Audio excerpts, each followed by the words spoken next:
I let me set the stage. I'm not trying to save myself, like put myself as a savior or anything, but this is literally how I felt as a kid, and the story is quite old. So I was also like a like ween basically, so I barely remember a lot of the stuff which happens.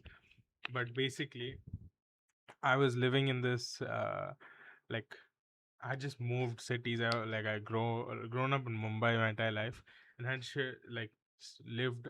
I switched to Haryana, and I was living in this like bungalow with my dad and my mom, and they always used to have like these fights before we came here, and this was like the big reconciliation, you know. So it allowed me to get away with a lot of things, like having pets and stuff. So in my in my area where I used to live, it was like a colony of buildings. There were these dogs, like this three pups we had found under a bench, and basically like a group of us, we used to raise them, and we used to keep them all at our house once, and they started fucking and having children and stuff.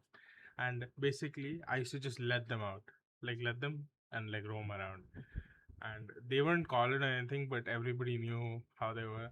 We got them collars later, but that's not relevant to the story. So I'm maybe 8 years old. I've lived here for a few years, and I'm going to the park, okay? And the park is like right next to my house. And while I'm at the park, I see my bully. He was basically my bully. He was like the big brother of one of my friends.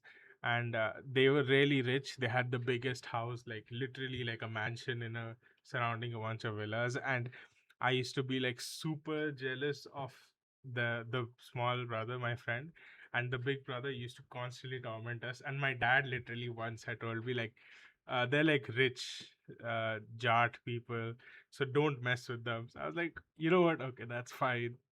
And okay, so I avoided him, and I just like hid, waited for him to leave, and then went to the park. And while played with my friends and all, and I was just like, it got really late, so take my friend's stuff, and I go towards his house. And as I'm going, I see this bully, his big brother, standing uh near like near a tree, and like I hear these noises like an animal noise. So I go towards, and I see that he's like trying to push my dog into this pond nearby. And this fucking like juvenile rage you get. I had my friend's ball and stuff in my hand, and I just dropped it. And this is where the story gets hazy. I don't know if I picked up a rock, or I picked up, like, I had this bangle on my hand, like a kada made of steel, and I just fucking threw it at him, or I punched him. I don't know. I don't think a 9-year-old would be capable of hitting a guy on his head. So I most likely threw that rock or my bangle at the guy straight on his head, and it knocked him out, and he fell into the pond. And now, obviously, I don't care about the guy. I go take my puppy and I make sure it's fine. I take it back home, and I come back and I see the guy is just face down in the pond, and I freak out. I'm like, he's not moving. So I'm like, what do I do? What do I do? And it's been like 5 to 10 minutes easily. I start panicking, like, what happens if my parents find out and stuff? So I try to pull him.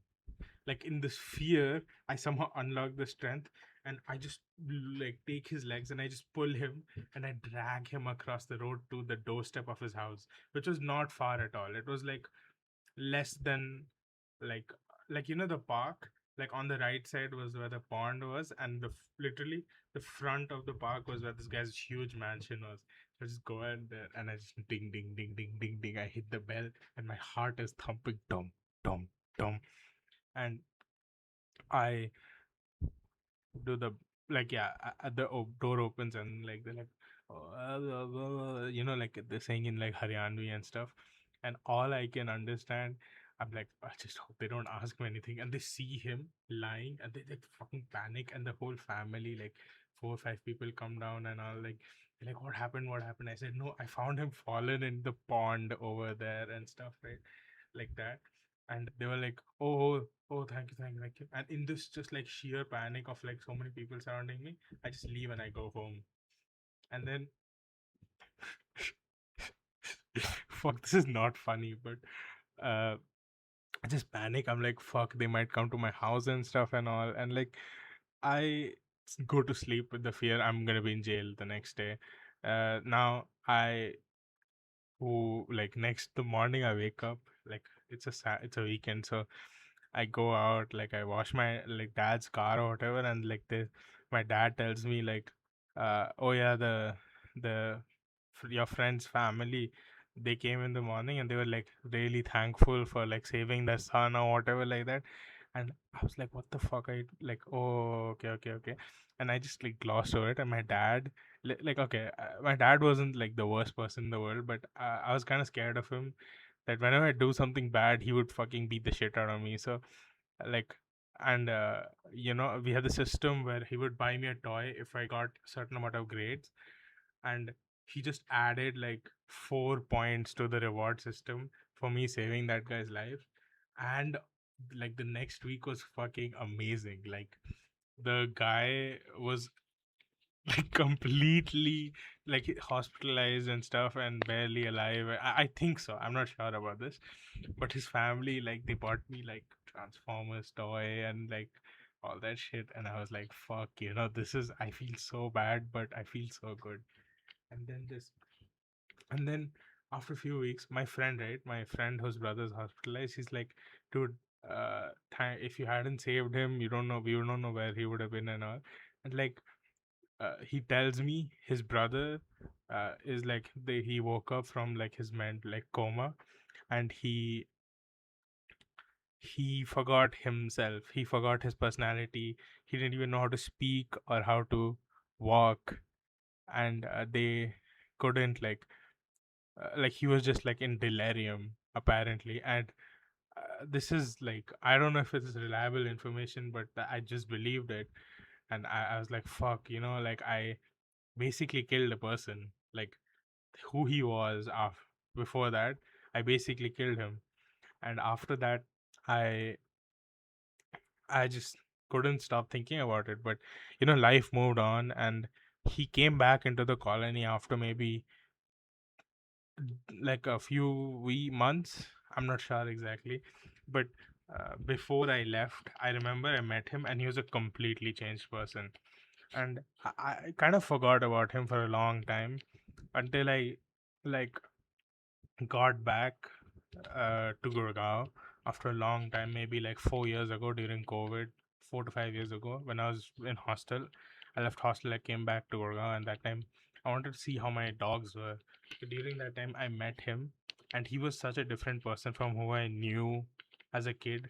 Because the kid person I knew was horrible. He was like a bully and all that, and genuinely like he was so thankful to me even to that day, which I just like had this knot like holding me like in my gut. And we shared contact information even. And like the worst part was, so I went back to hostel, and he would sometimes call me on my hostel, like Sundays basically we would get our phones for an hour.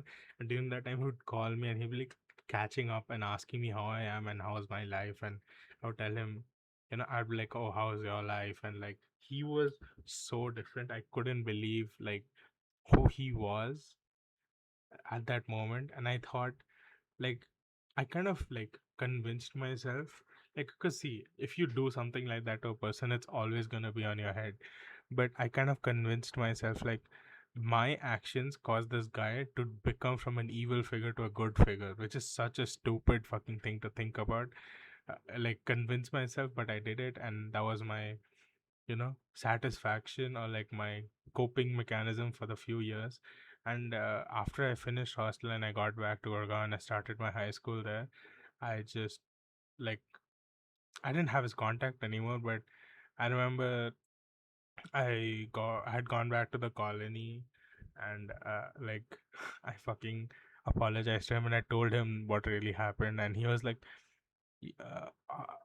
like he's like, I don't really remember. Like this guy, he's like 5 to 6 years elder to me, but he lost basically like 12 years of his life, memories like which he had to hear from a third person to remember, and it just like was so crazy. Like he didn't even overreact. He was like, honestly, if I was in your position, I would have done more than just throw a rock at him and let him lay in the pond. Considering that was all I did, like all that I did, and I was like, that fucking like, man, I don't know. It didn't really feel good, but it didn't feel bad, and it was just nice knowing that he, like, I had my closure, and that's all. That's all that mattered. Yeah, I just wanted to talk about it. I don't know why. And I posted about this, I think, online when I was like a few years ago because I was into like, I told my friend about this and he was like, "You're the worst person in the world." So I remember I posted this shit on like an alt account on Reddit trying to figure out what the comments would say. That was so bad for my mental health. But yeah, yeah, yeah. Have a good day or night, actually.